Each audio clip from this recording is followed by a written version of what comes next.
to Chocolate and Spice Two Brown Women Talk. Hi, I'm Neha. Hey, I'm Nidhi. Okay, so let's just say when we moved out of our home, cooking was not our strong suit. I was literally Googling how to boil rice while calling our mom on speakerphone. Same. I cooked a little when I lived alone while working, but it was pretty basic, same two meals on rotation, zero variety. Yep, and so today's episode is all about our food journey. How we went from clueless in the kitchen to figuring out how to feed ourselves, cook for our families, and manage meals. So, in this episode, we are talking about learning how to cook, our hot and cold relationship with meal prep, what it's like feeding a kid, and how our views on food have evolved over time. So, let's get into it. Dee, I have the first question for you. What's your earliest memory of cooking or attempting to cook?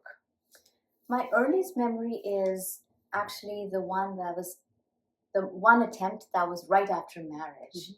So I may have tried to cook when I was a teenager, but that was really under the guardianship of our mom or a grandmom or something. So I don't think that counts.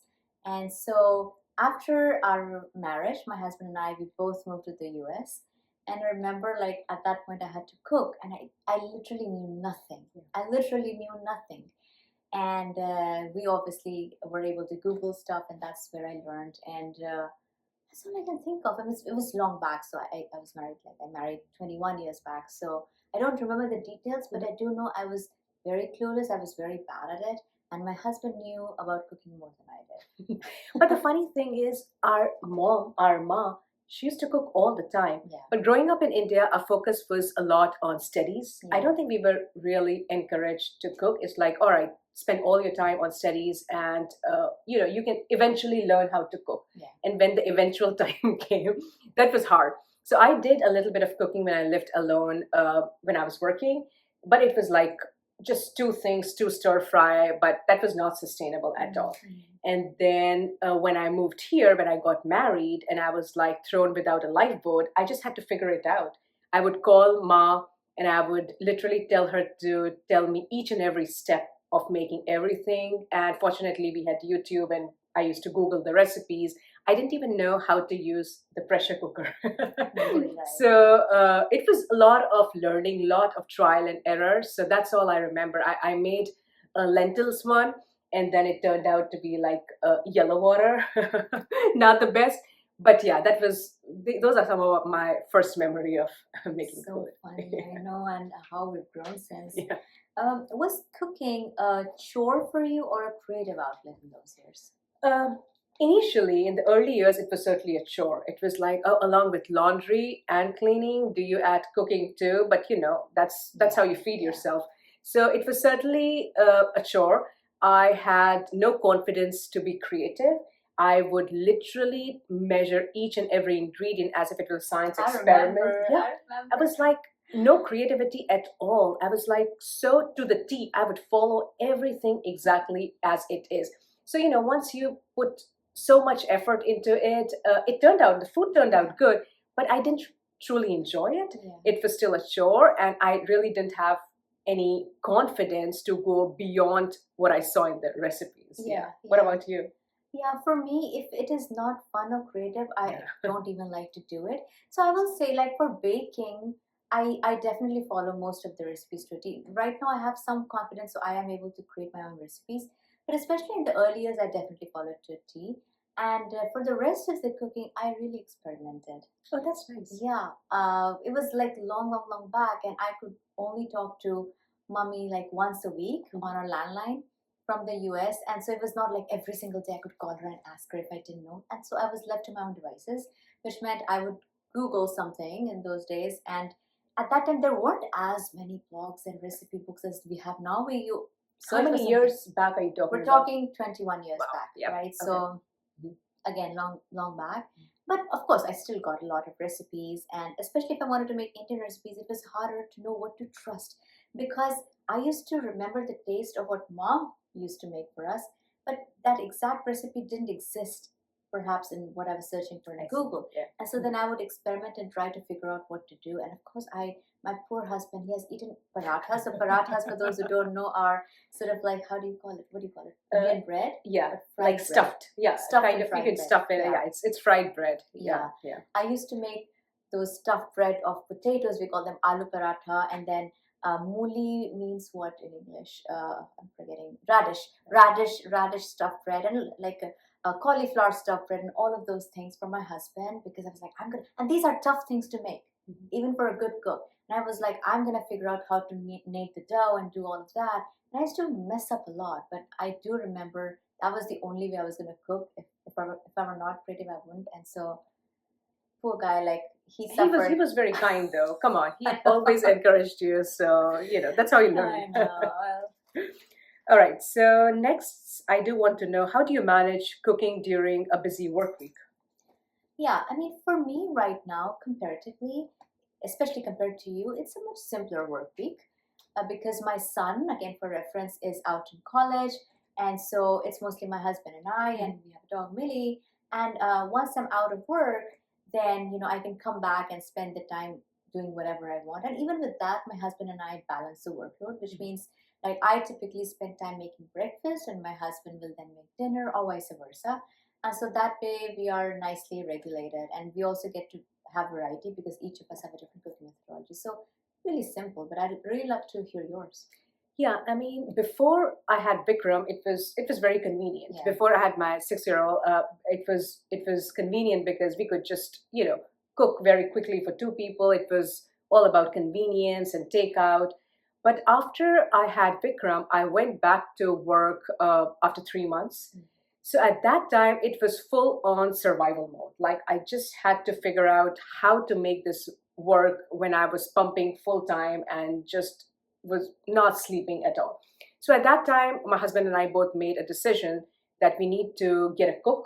So for next 9 months, we had a cook or a person who would just come and cook meals for us because I used to be out of the house from 7:30 to 6:30, and whatever little time I had, I wanted to spend with a newborn. So that worked out, but then COVID hit and I lost my help and my daycare, and that's when I had to get creative and I started meal prepping. And then that worked fine for a year. But very soon, my husband and I realized we are not enjoying meal prep anymore. It's like we're not the kind of people who will be able to eat the same food a couple of times in a week, and the food that is not fresh. It was just not working out very well for us. Plus, my husband complained of gut issues. It might be because of some other reason, but in his mind, it was because we were reheating food or it was not fresh. So in that case, what we did is we got some of the food delivery services. You might have heard of things like HelloFresh, Yeah. or some. There are lots of services out there, and the way they work is they give you fresh ingredients and they give you a recipe card, and all you have to do is spend maybe 20-30 minutes cooking the food. So that worked out perfectly because I'm able to go in there and even choose the cuisine or what kind of food do I want. I usually choose a high protein food. Yeah, so that was my journey with meal prep, and now fresh food. It's more like low effort, high impact, which is working out great for us. So what about you? Did you ever meal prep? Did you ever go that route? So I tried, I did. So somewhere when my son was between 6 or 7, I think that's when I thought there's a lot, with work and all. I started some sort of meal prepping, but you know what? It didn't really work out for our family for a couple of reasons. One is meal prep meant I would have to spend my entire Sunday prepping because there is a lot of prepping, and we typically wanted to go out. My husband and I and my son, we wanted to go out and spend the whole day outside hiking or doing something, and so we were missing out on that. The second thing was similar to what you said. There's a repetition with meal prep that my husband didn't really enjoy, and I'm also a variety kind of person, so I was getting bored as well. And so the conclusion to all of that was I was like, it's probably more worthwhile for my time to uh, cook every day. My dog's running around. She really loves our podcast and jumps around. So I thought, like, okay, let me cook every day and see how that works. So I stopped meal prepping actually. And I think this entire time, all the way since my son was 6 or 7 to obviously now, I've never meal prepped. I have always cooked every day as much as I can. Of course, we go out and eat as well, but mostly I would cook dinner and then I used to cook his lunch for his lunchbox as well. Mhm. And it was extra work. I Yeah. will not try to sugarcoat it, coming back from work and then making the effort. But for me, it was worthwhile because it was just hot food to be eaten. And again, caveating totally that meal prep is a great way, Mhm. especially if you have little kids and if you want to make sure we all eat healthy and there is fresh food. But for me, it worked out. And so I don't think I ever meal prepped. You made a very good point that I forgot about spending meal prepping the weekend. Yeah. Like, it is so much effort. Yeah. When I used to meal prep, one half of the day or full day, Yeah. all I would do is cook. Yeah. And after that, what I used to do is first half of the Sunday, I used to cook meal prep. And I used to be so tired that even though I wanted to enjoy the second half of the day, I didn't have the energy to do it. So yeah, that was one of the reason I was like, let's try something else. And, I went the other route. Agreed, agreed. And to each their own. Yeah, right? to each Whatever their own. works. Exactly. Yeah. Okay. Question for you. How has your relationship with food changed after becoming a mom? It has changed quite drastically. Like as I said before I had my kid, it was all about convenience. But after I had him, I had a sense of responsibility that I'm responsible for this human being and I can actually help this person build a good relationship with food. I can do something to make that happen. And that was something that made me takes a lot of steps, such as we started going to farmers market. And one of the reasons we started doing that because it helped me know where the food came from. When you go to farmers market, you're able to talk to the farmers and figure out where the meat comes from, where the vegetables come from. So that helps you and your child also to understand where the things that are put on our plate comes from. So that helps. And then I started reading labels, making sure that there are no colored, like food colors and preservative that would affect a child. And I never ever did that before I had a mom. I didn't even care about it. But now, as I said, I feel responsible for somebody. So that has evolved. Then we have a lot of structure around food in our house, such as we don't do screen time while eating. And again, to each their own. But I strongly believe that your mind and your belly should be connected. And once you put a screen in front of it, they don't talk to each other. So that's why my son gets a separate screen time, but meal time cannot be screen time. So they both are very different. And I don't cook a separate meal for him. So it's like whatever we eat, he eats. And that has worked out perfectly. But our food habits have changed. I am more cognizant. I make good choices because I know that kids see and learn. So if he sees me in a restaurant order herbal tea instead of soda, he kind of sees. He sees that these are the small changes, these are little habits that he can include and maybe just bring it in his life too. Totally agree. And I love how you prepare stuff with Vikram, like Yeah. all the baking you do. It's really a matter of him getting his hands into it and feeling it and understanding that food comes from here. Yeah, Right? Food doesn't exactly. come from opening a plastic package. This is where food comes from. So he's very aware kid. Yeah, that is another thing that really helped. And I started baking with him when he was 1 year old.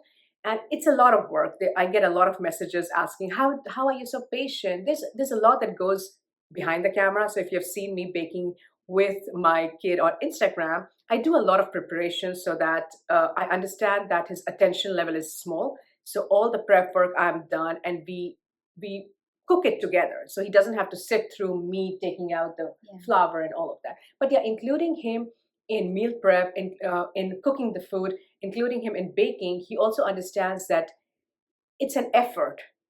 There is an effort that is involved in making food or bringing it on the table. So he understands that, and that has been a joy to do that in the kitchen with him. Yeah. So yeah, I hope he continues loving how to cook. Totally. He's very good.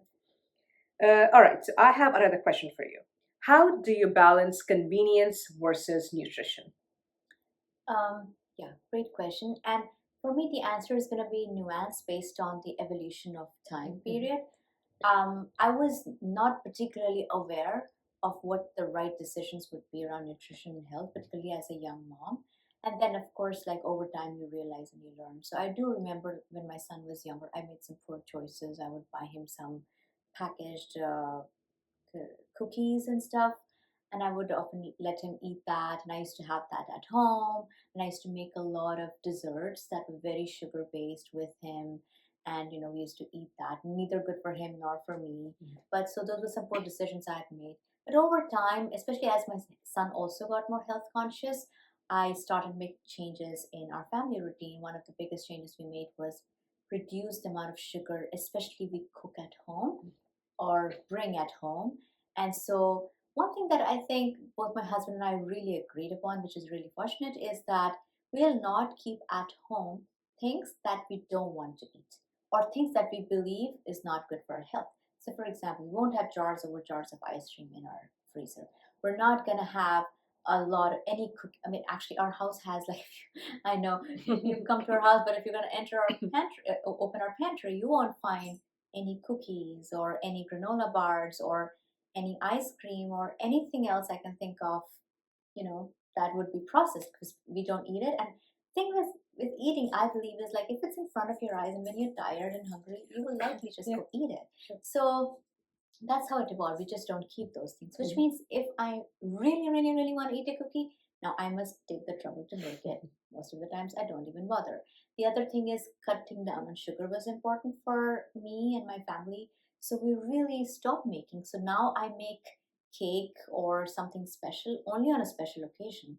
And if I do have a sweet tooth, so I will eat dark chocolate with some protein and things like that. And so I think like those are the things that stand out to me in terms of evolution of food. And also just in terms of cooking everyday meal, just understanding that protein is important. And so I would cook protein in every meal instead of not realizing that and therefore mostly having a carb heavy diet. Yeah. How about Yeah. you? I mean, I totally agree with you. One thing that you said is something we do at our home too is like out of sight, out of mind. Yeah. Like in our pantry, we have stopped keeping anything that is, processed or not healthy. So no sugary granola bars or no lot of salty peanuts. When you're hungry, you Yeah. kind of eat that. Yeah. That's certainly not good. So that has helped. But I do believe that convenience and nutrition can be balanced. Yeah. So you don't always have to make a choice. For example, over the weekend, I don't like to cook. So either we do takeout or we go out to eat. But that doesn't mean that we may make poor choices. Like even when we go out to eat, we try to eat healthier. Or we do a takeout, we make like educated decisions, like what's good for our health, how our body is feeling. We make a note of it. So yeah, I mean, I don't think convenience and nutrition needs to be two separate things. They Yeah. can just blend in based on how your body feels and what works for your family. Totally. Absolutely agree. All right. In terms of eating healthy, how have you encouraged Vikram to eat healthy? Yeah, I think it goes back to involving him in the kitchen. Mm. So it's like when he sees me cook, when he sees the effort, he understands it's not magic. Mm. And we have built a big structure around it. Like we have to sit and eat. I don't cook a separate meal for him. He understands nutrition. We talk about processed food. We talk about cheat meals. We talk about portion eating. Mm. It's like you have to tell me when you're full. And if you have kids or you've been around kids, you cannot force kids to do anything. So I never ever force feed him. And when he was 6 months old, we started the baby led feeding. So I stopped feeding him. It's like you have to feed yourself. So these little habits have really helped him understand. And you have seen him; he understands Absolutely. Yeah. nutrition. When he says no, that means no. Yeah. You cannot just say, "Oh, why don't you eat just one more bite?" It's like, Yeah. no, my belly said no, Yeah. and he's very clear on it. There's Yes. nothing you can do. So I respect that boundary. When he Yeah. says no, I'm like, okay, we can come back to it because I don't think you've got enough energy and we have to be out for the entire day. But yeah, you respect the child, you give them the power to say no, and also give them the freedom. It's like you help them understand nutrition doesn't need to be strict, it can be fun, Mm. but you need to figure out what works for your body. Yeah. Yeah. And he totally understands the concept of processed food as much as a 6-year-old can. Yeah. And he will ask if he doesn't understand. It's like, is this food processed? Should I eat it? And that's great. He's Yeah. still trying to learn more and kept his mind open. So Yeah. it's great. All right, one fun question for you. What's something you believed about food 10 years ago but don't believe that now. Ooh, what did I believe about food 10 years ago? What do I believe about now? Wow. I well, if you're asking about what changed my food habits, based Sure. on that, I will say, like, I recognize there are quite a few things that simply that didn't work for me. They still work for my husband and my son, so I still cook. An example of that being dairy product. So I used to eat a lot of dairy, in the sense that I would eat cheesy stuff or even drink milk or have yogurt, and I just recognized something was not right for my gut. And so slowly I realized, like, if I were cutting off cheese and dairy product, I'd feel better. There was a very clear sort of match between me not eating and me feeling healthy. And so that was something I wish I had known sooner, because I think I've suffered through a lot of issues. You had a sugar issue too, right? Oh my gosh, thank you for reminding me. Yeah. It was also that, as we all know, sugar is not good for health. I think 10 years back, I didn't have a clear understanding of that. I think my sense was, if I keep my weight in check, if I'm exercising more or less, and if I'm mostly eating healthy, if I'm going to eat sugary stuff, it should be fine. But of course, now we all know from research and experience that sugar is not good in most forms. So it was an eye opener, and I think I recognized that just a few years back. It was an eye opener and dramatically helped my health as well. And yeah, your skin improved, your Yeah, energy level improved, 100%, a lot 100%. of that. Those Yeah. sugar crashes, Mhm. because especially as a young mom, I think my idea was, if I make enough of these sweet treats, I get a quick burst of energy. That's what I Yeah. needed to get things done. And I did not realize that there would also be a crash, and that, my longer term health would suffer. Mhm. So, yeah, how about you? Yeah, one thing that I did that I don't believe in, like what I did 10 years back, was I just felt that I can eat junk, I can eat whatever, but if I work out, it'll all balance out. Mm. It's like I would go eat a full pizza or something unhealthy, and I would say, oh, I'm just going to go for a run, and it'll all be perfect.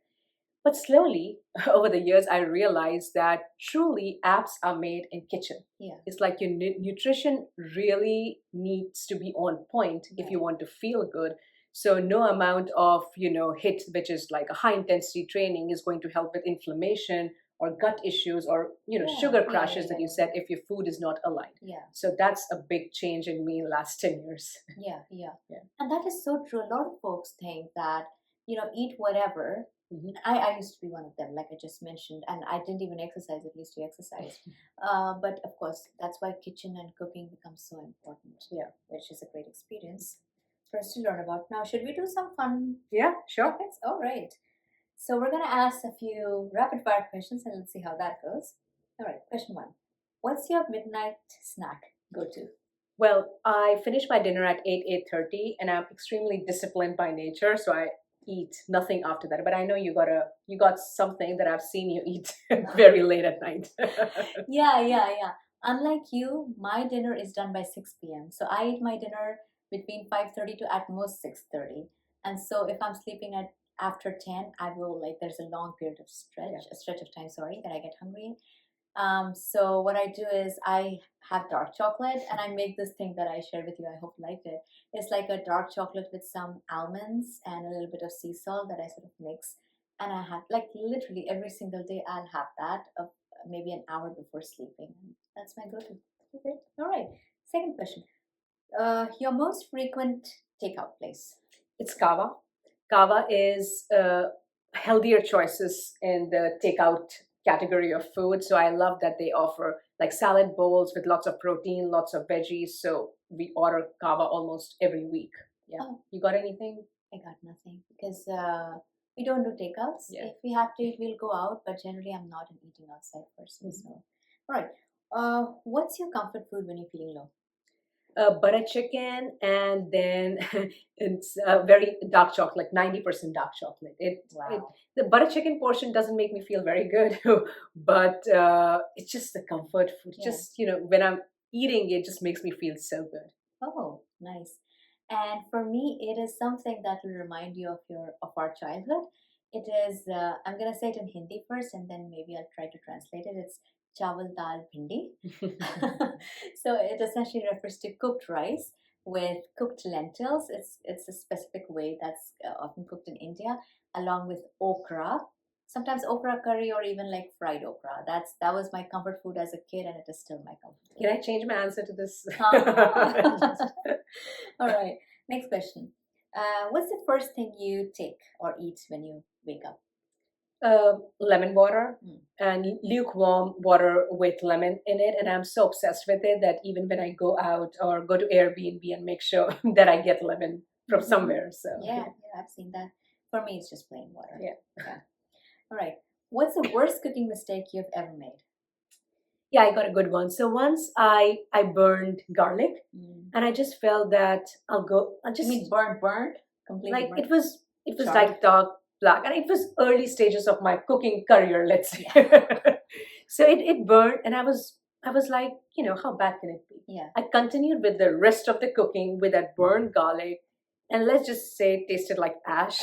Oh my God, the whole food. It was so Oh bad. It God. was so bad. I still remember. This was like 15 years back, but it's so crystal clear in my mind. Like, what was I thinking when I saw burned garlic? But there's no way to undo burned garlic. Now, lesson No, learned. no way, no way.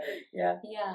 For me, one funny one that I remember is not necessarily cooking, but in the morning, the rushed mornings, when I'm packing my son's lunch and giving him breakfast, I remember he was very young, and I used to give him milk with cereal, which we kind of now know is not necessarily the healthiest thing, but I used to give him milk and cereal, and instead of a little bit of sugar, I put salt. Oh, poor And the kid. poor kid ate and was like, Mama, this is not quite right. And I'm like, what do you mean? Just finish your food. But one of the worst cooking mistakes I made was very early in my marriage.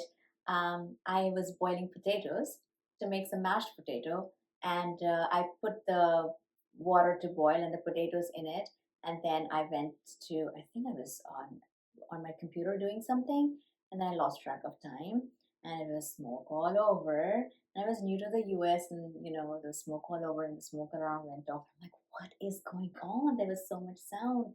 I was so scared out of my mind. But of course, I figured out how to. So, what happened to the potatoes, though? Oh, it was completely charred and burned. It was inedible. And at that point, I'm like, now what? Who should I ask? What should I do with this charred potato? Is there a way to salvage it? Nope.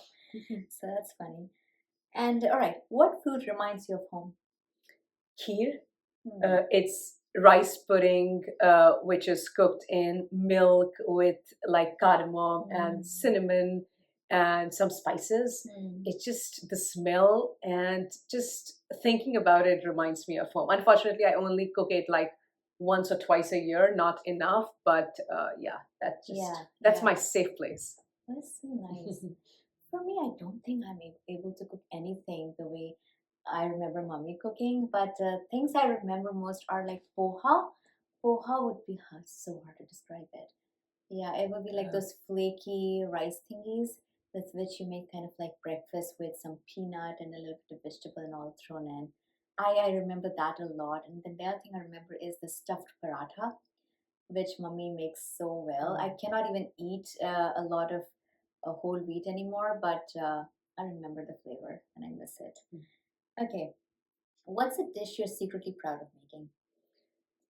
Early in our marriage, I don't know what my husband was thinking, but he gifted me Julia Child's French cooking book to inspire me to cook. I don't know what was behind his story, but I managed to cook a French chicken dish. It had 100 ingredients, took me 3 hours. No kidding. Yeah, but it turned out really good. And I still flex that to my husband. It's like, do you remember once upon a time? And he's like, that was like 13 years back. It's like, yeah, that was a one time deal. I'm not doing it again, but I'm really proud of how much effort and time went into it. And I followed the recipe to the T, but it tasted great. Yeah. Amazing, amazing. Yeah, for me, I actually checked with my husband just to make sure he agrees. The dish that he really loves and now I'm secretly proud of is a Scottish breakfast. So I visited Edinburgh in Scotland recently and I had Scottish breakfast and I fell in love. So I fell in love every single morning. I would eat my Scottish breakfast. And so I came back home and I told my husband and I decided I was going to make it and I made it and he loved it. And he still talks about it. He's like, that breakfast that you made that day, I'm like, not happening again. And I think I make a good biryani, especially salmon biryani, which is not that popular usually, but we seem to enjoy I it. need to eat that salmon biryani. Okay, yeah, one of these days. Right. Which is that one ingredient you always have in your stock, Henry? Um, I would say ginger Mm. because my morning tea involves fresh ginger. Mm. So, and that is my ritual, like my self care routine. So, I always make sure I have at least a little bit ginger in the house that I can use for my black tea. Nice. For me, it has to be any one vegetable. It could be anything. It could be carrot, it could be spinach, cauliflower, but I need one vegetable. All right. Breakfast, lunch, or dinner? Which is your favorite meal? Breakfast, I try to make it healthy, 30 grams of protein. That sets me up for success for throughout the day. So, I just make sure that is the best way for me to start the day. Same for me. Mhm. Breakfast is the most important meal for me, and that is the one place I spend the most time. And to your point, I also have a protein heavy breakfast. All right. What's the one thing that You can't figure out your handwriting. I am so sorry. We probably need to cut this part, but I have no idea what I've written here. What's the one thing You still still don't? don't? Oh, what's the one thing you still don't know how to cook? Oh. Oh man. Okay. For me, it is dosa. I don't know how to explain dosa. It's like rice, which Rice is pancake? yeah, rice pancake. Yeah. But the way dosa is, it has to be very thin and crisp, Fermented. fermented. Yeah, and it's you need a special kind of a pan and special kind of skill to do it. And I've never been able to, make dosa. I love dosa, and I've tried it a couple of times. I've been frustrated. There was one time I tried for like 2 hours. There were tears in my eye. But one fine day I'll do it because I'm so determined. But I've not been able to master it. Okay. And you are a determined cook, so you like to try new things. For me, I mean, I don't know to cook many things, but I don't care. So if I don't know, I probably don't care. And so Okay, that's fair my enough. answer. All right. My poor handwriting could. So the next question is, who is a better cook, Nidhi or Neha? I would say Nidhi. What do you think? 100% true. Yeah. You really care to cook, you take the time, spend the energy, and that's absolutely commendable. For me, I just get bored. But I'm get also a bored. foodie. I've always been a foodie. Like I have always been into food more than you. So once you have that passion for food, you want to recreate it. Yeah, that's So, true. That's yeah. true. Yeah. And if you could eat one thing in your life, what would it be? This is the last question. All right. It would be eggs. Hmm. And I say that because, first of all, I eat eggs every day. And then there is so much you can do with eggs. I like to make scrambled eggs and omelette and sunny side down eggs and egg biryani and egg curry. It's like, yeah, I would choose that if that's the only thing I can, use as one of the ingredients or cook Yeah. all my life. Yeah. Same for me. I think. Oh, it's the same. really? Come on, pick something else. Just kidding. I mean, I would definitely want a vegetable. Yeah.